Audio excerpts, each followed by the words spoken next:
Hey, T and Sweet Hey, T and Sweet fans. This is your hostess, Jay, aka Simone Jackson. Bringing you guys another great episode of of course, you guys know we are a celebrity podcast, always interviewing great celebrities, and of course, super excited for our next guest. She does it all. She's an actor. She does it all. She's an actor, singer. She's been on the X Factor. She's been on the X Factor. She has been mentored by the She's also a composer, dancer, model. Does she sleep? I don't know. I'm gonna find out. Does she sleep? I don't know. I'm gonna find out in this interview. But please, everyone, give a big warm welcome to Woloshin. Hello, Miss Tora. Hello, how are you? I am doing great. How are you doing this morning? I'm good. I am super excited to have you on here. I know looking at each other's social medias back and forth, and I've been, like I said, admiring your work, so it is a huge honor for me to have you on the show. Thank you so much. Thank you for having me. Glad to be here. Of course. So I'm gonna fire the first question. What began your passion for singing? Well, my first words were in song, so I obviously don't remember that, but my mom tells the story of me trying to mimic Mariah Carey on the radio or on the cassette tape, and eventually I would start putting the words together, and before I could speak, it was actually me singing. So it just kind of grew from there, I guess. My mom first noticed that I had somewhat of a talent, and she just pushed me and put me in performing arts programs. I was very expressive. I was jumping everywhere, trying to dance. I was always very, outgoing and expressive. And so she thought, putting me in all types of different programs to get my energy out, to be able to express myself in the right ways. So that's how I kind of came to dabble in a lot of different things as well. But that's, how my singing started, really. Oh, that is so adorable. And of course, I love the first choice, Mariah Carey. Yeah. That's awesome. Yeah. I love it. Going on to the number two question, what would you personally suggest for first-time listeners? What song should they hear to really understand you as an artist? I would say my song Lies. It's on my most recent album called Pamela Christine, which is my my given name. And that album is really, I got a lot of criticism for that album because there's no auto-tune, there's no effects, there was no mixing or mastering. It's just something real. I wanted to record it right then. I wanted to put it all together myself, production-wise and instrument-wise and everything. And I wanted my vocals to be real and raw. And I wanted, a lot of the songs are kind of about who I really am and all the things that I went through in my life that made me who I am today. And so I feel like that type of album has to be something that's raw. So I was like, screw what everyone's saying.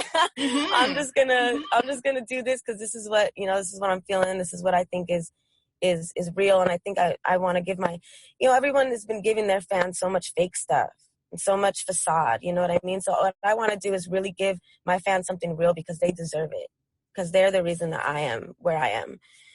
So, that whole album really is something that I would probably suggest first listeners to listen to, because it really kind of lays out my story of everything. And but yeah. Lies specifically, that song is all vocals. There's no instruments, no anything but the vocals. It's completely a cappella. So it's super raw and super real and deep and meaningful. So yeah. Yeah, it's very interesting to me that the album would get critiques, because to me, I don't need all the bells and whistles and the auto-tune, like you said, just the raw vocals, just the pure singing. I felt like that should have been celebrated rather than critiqued. Right. But the industry. this is true. This is true. But I think I totally agree with you, though. The facade, though. There's some artists, it's just not necessary. Just for example, I got criticized for my family because I like listening to Ed Sheeran. And the reason that I do is just him and his guitar. That's all it is. There is no. He's a great writer. Yes, there is no. He's a great writer. Absolutely, there is like no backup dancers. There's no autotune, like you said. There's that man and his guitar and his pure. Anyways, and that's what I love. I don't need. That's what I need. I need an artist. I need your voice. Show me that rawness, and I'm thinking I'm having a great time. That's all I need. Like if you really need all that fluff, are you really a true artist? Absolutely. I totally agree with you. I feel like I would really need to slap some sense because honestly, there are so many artists that don't do all of that and their work is hailed as pure genius. So I felt like the same should have been done for you. But you're getting love over here. I love the fact that you did all of this. I think that's amazing. Yeah. Oh, thank you. Totally. Go on number 3 because I definitely need to know this. Who and what influences your music? Oh man, so much stuff influences my music. The past, obviously, the things that I went through and it's definitely a way of expressing myself and being able to let go of things or being able to vent or talk about things when sometimes I might not know how to actually talk to someone else about it, So therapy, I talk about love and the present and what I dream of for my future, things that I can see, things that I want. A lot of what actually influences my music is the hatred in this world. It's so ugly and so painful, and like I'm a super emotional person, so that shit gets to me, you know what I mean? Yes. It really gets me deep down. And so I don't know how to release that feeling of like, I can't do anything about this, but it's going on and I have to just live my life like nothing's happening. That's messed up to me. So I put that in my music and I try to, I have a lot of people that are influenced by my music that, and especially bigger artists out there have so many people that are influenced by their music, and they have such an impact on the world, yet they release this music about violence, sex, drugs, and all this negative stuff that they're putting out there into the world, and bringing it back with the law of attraction. And it's just not, I feel like people are getting the wrong ideas. Children that are highly impactable are learning from this stuff and they want to be like this, you know what I mean? And it's just, I don't understand how you could have such an impact on the world and yet you don't do anything to make it better. Like you're only adding to the damage. Exactly. So I'm trying so hard to put a message out there, to put my story out there, to reach out to people that might either be going through the same thing that I have went through or even having any kind of struggle or issue in their life, or even coping or healing from an issue that they went through. I really want to take a stand and try to even influence other artists to alter their music a little bit, to be more, passionate and positive and about making a change, Absolutely. And I am so the same with you. I am so emotional to all of this stuff that's going on. I get kind of told I'm being too sensitive. I tell these people, right, desensitized by this. Like this happens all the time that people are just not being sensitive to it anymore. And that's my biggest fear is I don't ever want to be desensitized. I want to be sensitized to this stuff because if I'm emotional about this stuff, then I'm going to want to make a change about it. If I'm just not emotional about it or emotional or detached to it, I'm not going to want to do anything. So I applaud you for wanting to use your platform to, really speak out and, make a change, because you never know who could hear your music and what that can influence them to do. So I commend you for that. Thank you. Absolutely. One crazy thing, one last thing to add to this question. Of course. is a long time ago, like maybe even 10 years ago, I got an email from a fan. And it was a very, very long email. Just he was completely venting about his life. And he had said he listened to my music and he had made the decision not to kill himself because my music moved him. Oh, wow. Now, that literally changed my whole life and my whole perspective in that moment. And that email made me decide to put my life and dedicate my music to trying to make a dent in this crazy thing that we call change. Absolutely. And that is powerful right there. That is really powerful, honestly. If I ever had a chance to be able to thank one of my artists for influencing me, I would thank India Ari because she influenced the way I look at beauty. So I think it's awesome that he was able to write to you and because that's really, again, that's really powerful. Changed an influence and someone in a positive way. So I think that's awesome. Really awesome. Yeah. So going on to the number 4 question, you were on the X Factor, and for those who don't know, the X Factor is the version of American Idol. What was your experience like?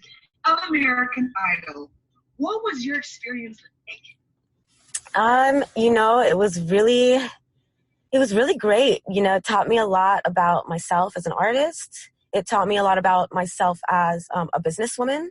And, Simon Cowell made me realize a lot of things about my artistry and about, not letting, because I was eliminated for pretty much being too knowledgeable in the industry. And they didn't like the fact that I knew the contracts I was signing. I knew what I wanted, who I was going to be as an artist. I knew, what I would and wouldn't sign. And I was very open about that on the competition. And that's probably, whether it's a mistake or wasn't a mistake to be that open, whether or not I would have wanted to move further in the competition. That's besides the point. But, I really, Simon, he had told me that it wasn't fully his decision. He didn't have a big enough hand in the decision process.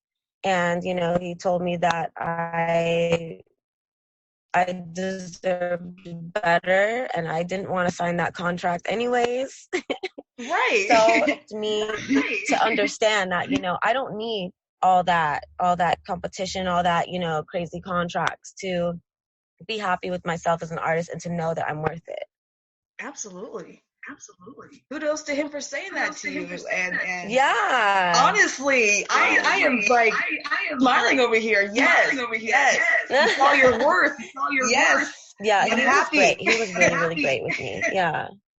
That is amazing. And I'm really happy that you were, whether or not, like you said, whether or not it's a mistake, I think it's great that more artists are getting vocal about what they want, who they want to be as an artist, and are not just going to sell this package that managers and stuff trying to sell them. No, this is who I'm going to be. This is who I'm going to be. Take it or leave it.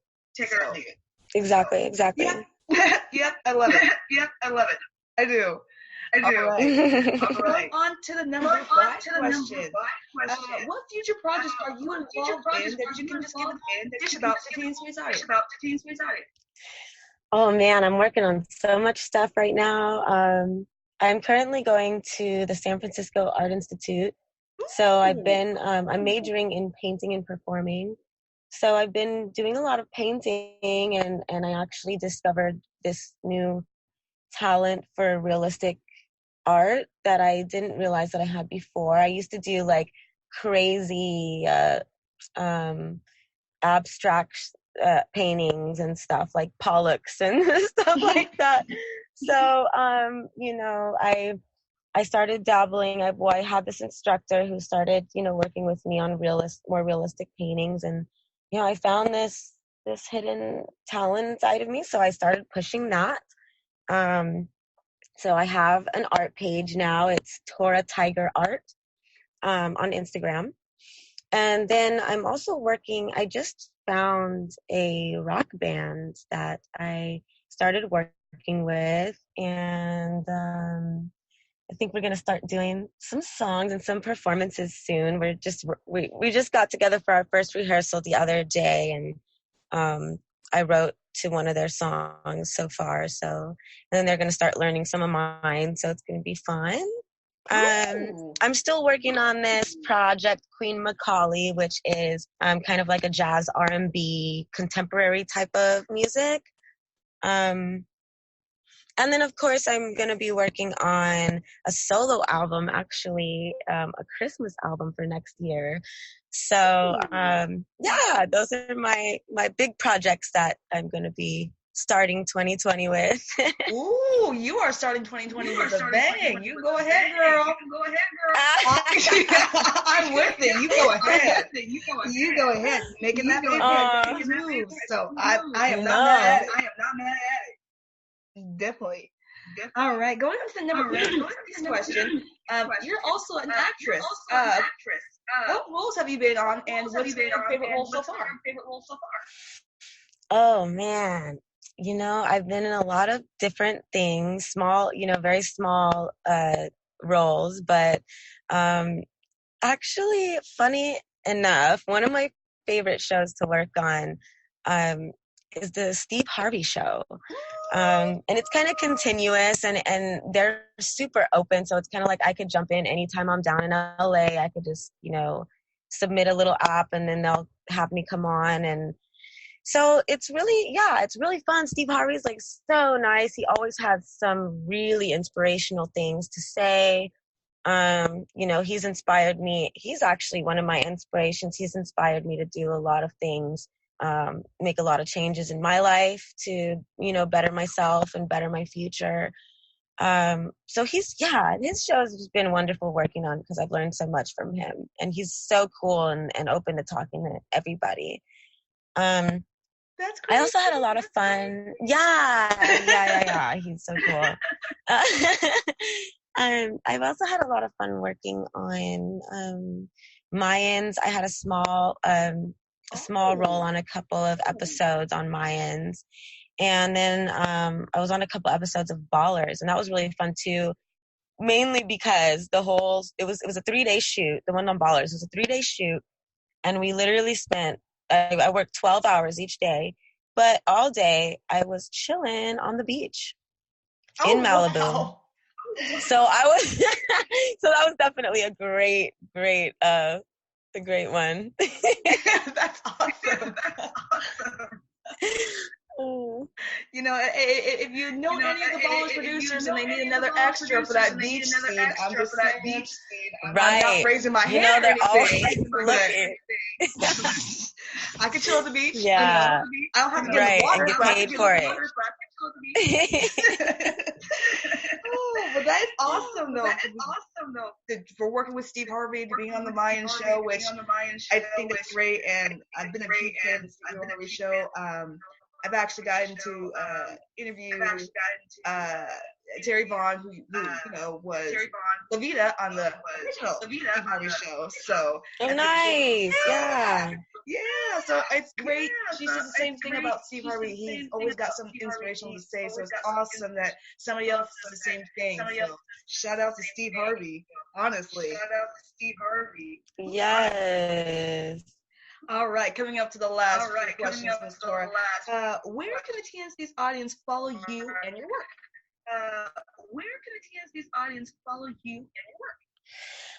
Well, you can find me. My website is just torawoloshin.com, and it's TORAWOLOSHIN. And then on Instagram, Twitter, Facebook is at Tora Woloshin, and then my art page, which is at Tora Tiger Art on Instagram. I highly encourage everybody, TNC's audience, to follow Miss Tora. She's got some huge projects for 2020, and honestly, as an artist, you guys just definitely need to get her, follow her, get to her numbers, get her music, and everything. So going on to the next question. What goal do you hope to actually accomplish in your acting career? Music and acting wise, a lead role in a feature film, definitely, or on a TV show, a few radio hits, and another world tour. Ooh, that would be exciting. Oh, I love the world tours. I love the world tours. I do. Oh, yeah. I love it. Oh, yeah. Yeah, me too. Speaking of performing, what are some of your favorite places to perform? Well, as we know, after X Factor, I got signed by a label and they moved me out to Miami, and I lived there, and the contract was for a year. So I did a year out there, and I performed and toured and did all kinds of stuff. And that, Miami is such a great place to perform. And, especially I have a very huge following in the LGBT community. And so, a lot of places where I performed were at the gay bars and stuff like that out in Miami. And they are so nice. They are so nice to you out there at those clubs. Yeah, they just cater and they just love you, and they're very appreciative and very giving. And oh gosh, it was such a blast performing out there. Also, I loved performing in China. I did a part of my last world tour was in China, and I spent 3 months out there, and it was, oh gosh, it was amazing. I literally have been trying to go back for years, ever since I went the first time, and it's just, oh man, the touring agency I was working with isn't really on top of their game, so it's hard to. But if you're listening to this and you're sending artists to China, call me.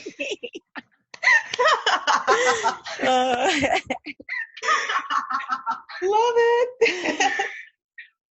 Oh, China sounds amazing, though. China sounds amazing. I heard the scenery is just unbelievable. Oh yeah, it is. It's so great. That's one of my places to go one day. Is to China. I just want to take pictures of everywhere in China, just because I've just never seen anything more beautiful, scenic wise. Oh my goodness, you are so lucky. I'm gonna leave Burkina for you and no, just ignore me. Just ignore me. You're hilarious. All right, coming up to the last and final question, Miss Tora. What's your favorite treat to pair with film? Well, gosh, I love snacking during movies, that's for sure. So, there's probably a longer list to this answer, but I would say I love jalapeno kettle corn. I love snacking on nachos with jalapenos, and flatbread pizza with pepperoni, mushrooms, and jalapenos. That sounds amazing. See, I was thinking to myself, now that's the girl I need to befriend, because that's the type of snack I need in my life, in my theater, honestly. Yeah. I loved it. I was like, yes, that's what I need. More people who can chow down and then chow to this. Okay, that's what Yeah. Oh my goodness, Miss Tora, you have been an absolute pleasure to talk to. I love your vision and how you are as an artist. I love how you know who you want to be, the type of music you want to do, the influence you want to make. I love it all, and I love how you're very self-assured about it. It's a whole love me or leave it, and we love you. Oh, thank you. I love you guys too, and thank you so much for having me. It was a pleasure speaking to you as well. Of course. I'm going to highly encourage my audience one more time. Make sure you follow Miss Tora Woloshin on Instagram. Make sure you guys stream her music, and make sure you guys check out the huge project she's got coming up in 2020. It sounds like it's going to be the year of Miss Tora. I'm calling it. So. For sure. All right. For sure. So everyone, All right. of course, you guys know Everyone, I'm your hostess, the most, Miss J. I want to thank our guest, Miss Tora, for joining in on us. And of course, I want to thank everybody for listening. Everybody. I hope everyone's having a great Everyone's great. Let's bring in the new. Let's bring in the new. Until then, everyone. Yes. Everyone. We're gonna make it. We're gonna make it. For sure. For sure. Until then, gracious morning. Gracious morning. Back another great episode of Teens. Till then, everyone. Bye. Thank you.